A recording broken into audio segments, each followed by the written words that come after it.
Welcome to Peaceful Exit, the podcast where we talk to creatives about death, dying, grief, and also life. I'm Sarah Kavanaugh, and today we're doing something a little different. For our annual holiday episode, we're going to revisit some of the amazing conversations I've had over the last year. My guests are inspiring, and it was really hard to pick because I love and learned so much from all of them. These conversations stood out to me for many reasons. These guests tapped into a feeling or an experience I've never considered before. I hope you enjoy the holiday season with your loved ones, and if you're grieving, I hope these interviews bring you some peace. Thank you, as always, for your support this year. It means so much to me and my team. We're going to start off with my interview with Basil Twist. He's a world-famous puppeteer, but he's so much more. Basil and I talked about how death is always under the surface of every creative act, and especially puppetry. We explored what it's like to express life in the form of a wooden puppet, and how doing so helps us question what it really means to be alive. Seeing you with the marionette, it seems like an extension of your body. It's mesmerizing. Can you talk a little bit about this particular marionette? I call him Stickman, and he's a carved wooden marionette, meaning that he's operated on strings. And I made him when I was in school in France. So I went to this puppetry school in France. And while I was there, I met all these great puppetry masters, and the puppet is an expression of that. So I was taught by a Brazilian master named Alvaro Apocalypse how to carve the wood puppet based on a certain design called a Dwiggins style. And then I had a Swedish master teach me how to string it. Mikael Meshka taught me how to string it, and he used a certain kind of control, which is a Malaysian style control, which is an H control instead of like a Christian cross style control. And I gathered all this information in France and then made this pretty amazing puppet because it's a string marionette. It's very indirect. You don't have your hands right on it. There's strings. So you have a really delicate relationship with it, how to animate it. And it actually took me years and years and years to figure out how to do it. And now I've had that puppet for over 30 years. He is like an extension of myself now because I'm so used to having him in my hands. But that's because I've had time with him, and also because he's actually such a good, excellent puppet, because there's all this great mastery and knowledge that's been passed down to me through that puppet. In any of your productions, has there been a death scene or a representation of death? And what did that look like? When I share that puppet, what I share is sort of a mini life cycle, so that the puppet starts as an inert pile of sticks and it comes to life. And at the end of the performance, he'll arch his back and throw his head back and make a beautiful kind of shape with his body. And then I'll lift him up and pull him with a string so he lifts to my hand, and then he's back to being a limp doll. So that's always an expression of something coming to life and then returning to its maker in a way. That shows up regularly in puppetry, I think. It's that question of something being alive or not alive, and the veil between those two states is, I think, what puppetry actually pushes elegantly in front of us to consider. You're animating something that's inanimate. Yeah. And the question of spirit, and spirit being in something or expressing itself through something and then leaving something, and what's left behind. These are all kind of, big mysterious questions that actually make puppetry pretty profound. It's part of what gets people about puppetry. They're not quite aware of how it's touching them so deeply, but it always does. I loved my conversation with mother-daughter writer-illustrator duo Suzy Hopkins and Hallie Bateman. They've collaborated on 2 illustrated guidebooks, What to Do When I'm Gone and what to do when you get dumped. What struck me most during our conversation was that I found myself wondering, what kind of a book would I have written with my own mother? In this excerpt, Hallie and Suzy talk about what it was like to hole up in a cabin in the woods together for 5 days as they brainstormed ideas for their new book and talked about practically everything. I especially loved hearing from Hallie about how her mom's writing has informed her use of visual language as an illustrator. Many of the authors that we've talked to on Peaceful Exit podcast have talked about how healing writing is. Even if you're not a writer, to actually put words and language to what you're going through.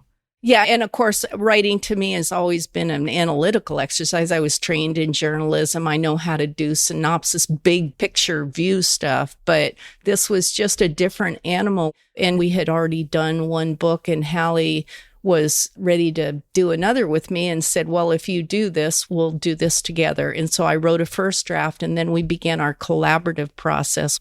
These two books are similar, but our process with the second one, with what to do when you get dumped, is unique because it's really my mom's story. So my mom wrote this draft, and then we met at a cabin for maybe 5 days to basically work together very collaboratively to kind of turn the draft into a graphic book. And what that looks like is going over my mom's work, talking about everything, throwing ideas back and forth. And what you end up with, and this is how I write comics as well, is there's text and then I'm describing the artwork like in brackets. Basically, it's like a script. It's unique because, as an illustrator, sometimes I'll receive a book and I never even speak to the author. The words are locked in and I'm providing the art. And this is quite a different process where I'm deeply enmeshed in my mom's life, and I know very firsthand, I'm a part of this family that experienced this split. It's a lot of back and forth, a lot of laughing, a lot of squabbling, a lot of like frantically sketching something to try to get an idea across, and then challenging each other to understand the other person's idea. I'm trying to imagine you in the cabin for 5 days. Were you also processing the loss for both of you? It's very different. I'm still very close with my dad. I love him. I certainly lost this idea of my parents as a unit. I certainly had a lot of my own grief to work through, and my mom was very much still in the midst of her own grief. So it was really cathartic. I mean, there was laughter. There were definitely tears. There was a lot of let's take a break and go for a walk. There was like things where I'm pushing my mom to have an answer to something that she does not have an answer to yet because she has not reached that point of healing yet. I have my own ideas from not being the one whose heart is broken. And my mom's like, that's not what it's like at all. Then I have my perspective of my dad as a flawed human being. And my mom has her perspective of my dad as a flawed human being who did something that really sucks and hurts. And we're bringing our different perspectives together. And myself as a flawed human being at the end of a marriage, I couldn't have done one more day in the cabin. I love working with Hallie, but I would love to work on a happy tale, a children's book about little fairies in the forest instead of the end of my marriage and the grief that followed, because it was very painful to work on. I knew I was in process and had made progress, but to do work like this is to examine things you'd really rather not. And then when I saw what she did in What to Do When I'm Gone, our first book, I understood at the completion of that project exactly what was happening and the value of beautiful graphic illustrations conveying emotion in a way that all my wordiness can't quite do. There's like a visual language that can be learned. Like I certainly learned this as I started to study comics and graphic novels. Oh, this is a language that you can speak and you can become familiar with. And my mom has the person who taught me to write. She's an incredible writer, an incredible editor. And so working together has just been an experience of merging her expertise with mine. And I think we together come up with something that's like really different than what we would do individually.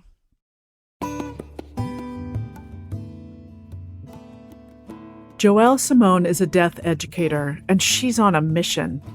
When Joél went through mortuary school, there was almost no information about caring for bodies of color, which is why she founded the Multicultural Death and Grief Care Academy. In this clip, we talk about the aesthetics of death and why it's important we see our loved ones in a certain way after they die. Joél and I also discuss the spiritual meaning she finds in caring for the dead.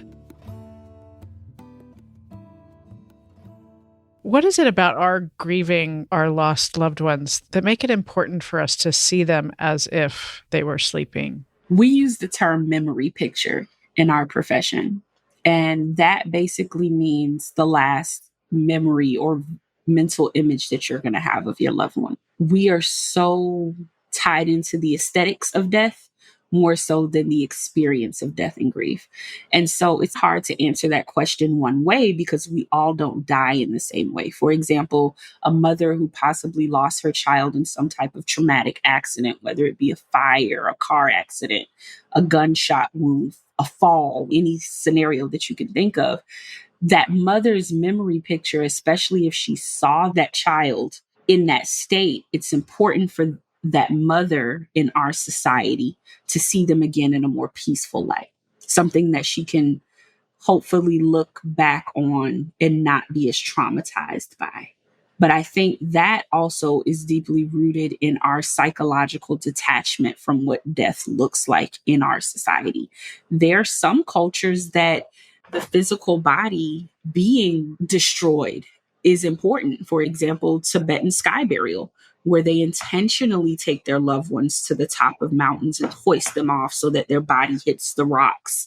And for lack of a better word, not to be too graphic, burst open and the vultures then consume whatever's left. That's important in seeing and feeling and knowing that's happened. I think that sometimes it is important to the deceased to be seen a certain way. It's their final wish to be presented in a certain way, even if their family doesn't necessarily want to see them in that way.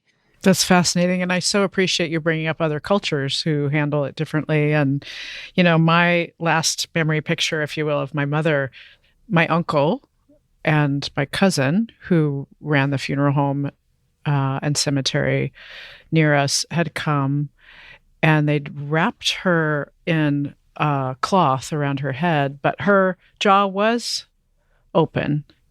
And that is the last picture I have of her. It's really interesting for me right now because what's coming up for me is like, we didn't really have a choice. If we were to say, I'd really like to see her again, I don't think that would have been an option. One of the things that I really want for people in Peaceful Exit is to consider what are the choices and what people want. I feel so gifted by the fact that we met really early on in your journey. And you've now started the Multicultural Death and Grief Care Academy, and you help educate people about cultural awareness. Will you tell us a little bit about how you started that and what you're working on now? Definitely. So the Multicultural Death and Grief Care Academy, again, I think chose me. I didn't so much create it. I just was obedient to bringing it to life. And it was started for the simple fact that we talked about earlier. In our textbooks in mortuary school, I was referred to as a Negro. My colleagues were referred to as Mongoloid. There was no education about how to take care of anyone outside of white people. And having several traumatic experiences throughout my career when I was working in the funeral home part-time and seeing the impact that those experiences also had on families, that heartbreak and trauma and anger and frustration became education. And I'm so grateful to my mentor, Miss Anita Grant, who found me on YouTube and said, these are continuing education credits. Not only could you be getting paid to talk about these things, you can be educating other professionals and having a big impact on the families they serve. Congratulations and such good work you're doing. Thank you. It's incredible. I appreciate it. It has such a ripple effect. So as a death educator, what are some of the questions you're asked the most? One of the questions that I'm asked the most is, why has nobody talked about this until now? And it's not that no one has talked about it. I don't think anyone has consistently talked about it before. Prior to COVID, the death care industry was probably one of the most segregated industries in our country. Black people went to Black funeral homes. Hispanic people either went to Hispanic, Black, or white funeral homes. White people went to white funeral homes. COVID erased that because families were simply trying to get in where they could and have their loved ones cared for. And cared for is a stretch of what we were able to do during COVID. It's a stretch of a description because of the demand. We just weren't physically able to give as much detail and commitment to each individual family as I'm sure many professionals wanted to. But a big theme that comes up a lot is guilt. I used to think strongly that everything that people didn't know was rooted in racism. They just didn't care about other people other than their own race. And that is not the case. A question that comes up is, why weren't we taught this in mortuary school? And I can go on and on about that, but questions like that. And then when we are getting into the meat of our context, whether it be faith and religion, body care, or conversational, it's how can I do the work within myself to not feel uncomfortable addressing these issues? And I haven't figured out the answer to that.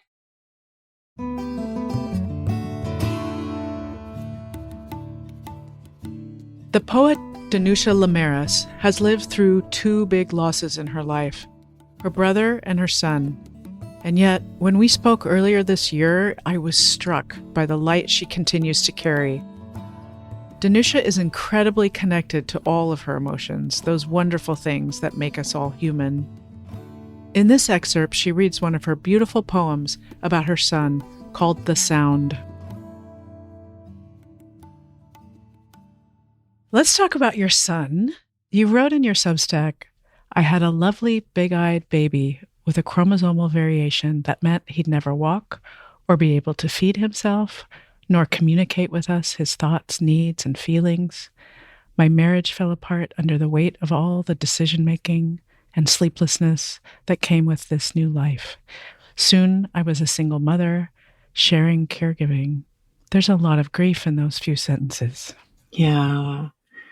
Boy, I really was packing it in my early 30s, just having so many intense experiences of loss and of grief, so much. And I'm glad I wrote that in a Substack because it's like a Cliff's Notes that people can visit and know the background. And there's a period when you go through something like that everyone's asking you all the questions, and it can be so overwhelming. And I remember at that time, the worst thing being when people were nice. I would go to the grocery store, see someone I knew, and they'd say, "Oh, I'm so sorry." And I would just fall apart and go home. So I remember it just being hard to be in public even because I couldn't quite bear the retelling, which now doesn't feel that way. One of the things I love is talking to authors and poets because you have processed the grief in a way that you've put language around it and you're able to share it with others. And once you do, you're making space for other people who have been through a similar experience. Someone out there needed to hear this and needs to hear it today and will feel less alone. That's the hope. That's definitely the hope, that you're sort of building a house that other people can take refuge in. What was your son's name? Santiago. I called him Santi or the Bubs or just, you got all these nicknames. But he had a very elegant and formal sounding proper name. Well, I have one poem I selected. How about The Sound? The Sound. I'm not sure if I want to tell you this, but it's only a story. And like all stories, it's held in time. It begins with death. My son's off life support. The doctors wheeling him into the OR to harvest his still living organs. He was not conscious. He had, I told myself, already vacated the frame. Something he'd been close to doing, since he was born. I sat at home alone on the couch while the surgeons, no doubt with great care, severed him from his heart, his kidneys, his liver. I don't want to know what else. I could not think about it. And so instead, I closed my eyes, imagine him a wisp, a breath of air moving upward, out of the confines of the body. And then I heard it, a humming that seemed to be everywhere at once, but not everywhere. For a moment, I couldn't say if the sound was coming from inside, as a sound might, in a dream, seem to arise from inside the dreamer. But then it was clear that it was outside and circling the house, a song of arrows. And all at once I saw them, the one body they made, a kinetic cloud at the window, those wound givers, honey makers. And something like fear arose in me. Would they enter the house? I must have risen, crossed the room to close the window, though I don't remember. They moved as one, the whole of them, a clustered orchestra. First dense and singular, then dispersed. Agile entity, both bound and unbound. I watched them hover like that until I could no longer say what they were, if they were one or many, or what anymore was a body. How do you think about your son now? What's the shape of your grief now? I think of him as almost the most pivotal figure in my life, because the experience of having him and the experience of caring for him and the experience of losing him are probably the most defining things that have happened to me in many ways. But he just taught me so many things. How to be in not knowing, even when it was painful. How to enjoy things like just combing his silky hair. And I took all these black and white photos of him and made a little album that was just so cute. And I would show it to everybody and celebrating him in that way. And that I could still enjoy so much about him, about his presence, and about his snuggliness. I could just enjoy so much about him. And we were just hanging out there, not knowing really anything of what would happen.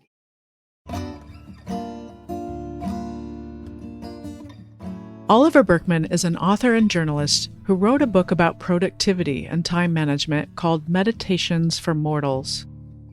We devote a lot of energy toward managing our time here on Earth, so we thought it'd be interesting to hear from an expert.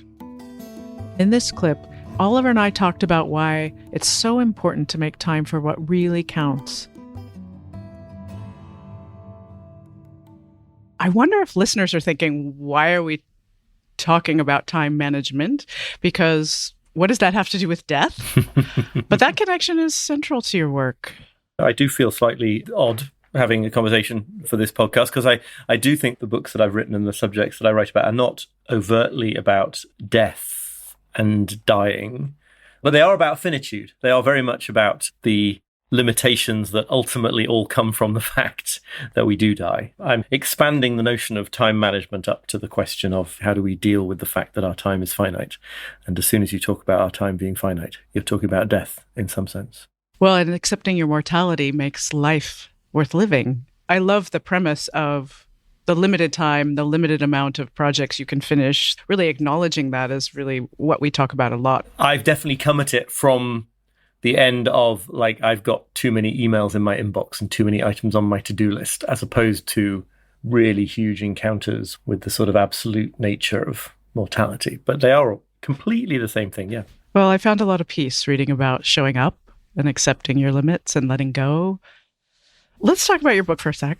This passage from Meditations for Mortals explains exactly why I wanted to have this conversation with you. If you see all of this as leading up to some future point when real life will begin, or when you can finally start enjoying yourself or feeling good about yourself, then you'll end up treating your actual life as if it's something to get through until one day it'll be over without the meaningful part ever having arrived. That's finitude, right? The idea that this experience will end means that we should be very, very cautious about this very forgivable tendency to treat the present moment as leading up to some time where we'll have our lives in better working order, or be on top of things, or finally know what we're doing. Obviously, people do go to school and university and learn things to prepare themselves for later in life to some extent. But I think a lot of this has to do with, it's directly to do with mortality, because it's about wanting to feel more in control of experience than we do, right? Right now, in the present moment, you feel vulnerable and you feel like you can't be sure what's going to happen next, and you can't protect yourself from distressing emotions. But like soon, with the right techniques and some more self-discipline that you're going to apparently locate from somewhere and all the rest of it, then you'll get to this place where you can have that kind of security. And my argument, I don't claim to have invented this argument at all, but my argument in the book is that desire to feel more in control is really a desire to not be a limited human in the way that we all are. It's a way to sort of get out on top of your life instead of accepting the reality that you're just in it and the river of time is bearing you forwards towards death, whether you like it or not. Do you feel it's the same in England that it is here in the United States, where productivity and achievement and all of that, you'll give back when you retire. You'll give yourself time back. You'll give your money to good causes. You'll do all of this at 65. Yeah, I mean, I think on some level, this is a sort of timeless and universal human tendency, right? It's definitely this sort of living for the future is exacerbated by all sorts of cultural and economic forces. But right at the bottom of it, I think it's a sort of baked in human discomfort with being, as far as we know, the only creatures who are both finite and able to be aware of what that means. Or will stay young forever. Right, that's the other way of doing it, right? So you can say, three ways basically. You say, I'm never going to die. You can say, I am going to die, but in the future now, but before I die, I'm going to have the time that made it all worth it.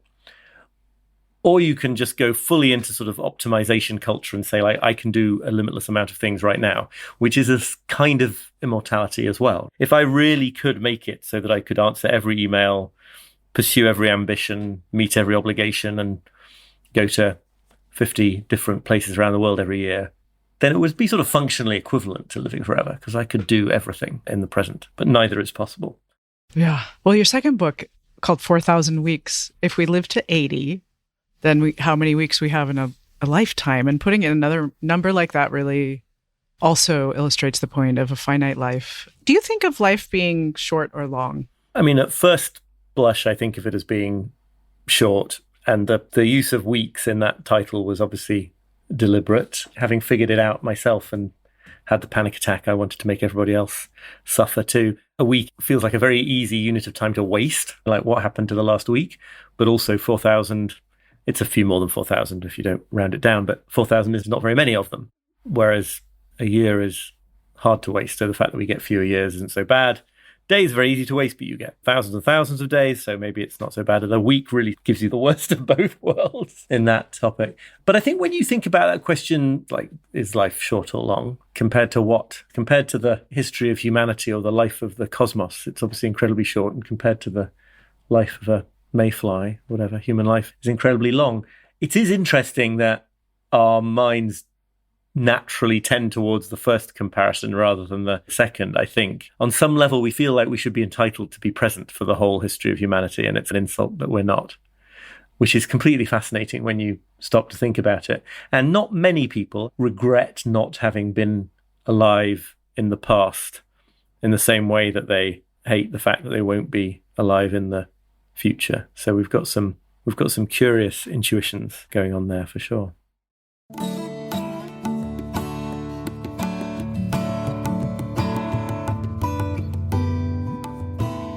Thank you for listening to Peaceful Exit.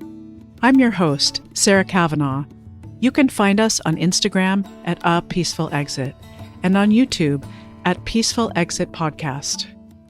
To learn more about this podcast and my work, please visit peacefulexit.net. You can also send us an email and let us know what you thought of this episode or share an idea for a new episode. We're at peacefulexitpodcast@gmail.com. Our senior producer is Julie Canfer, and our sound engineer is Jason Gambrill. Additional support from Cindy Gall and Sierra Austin.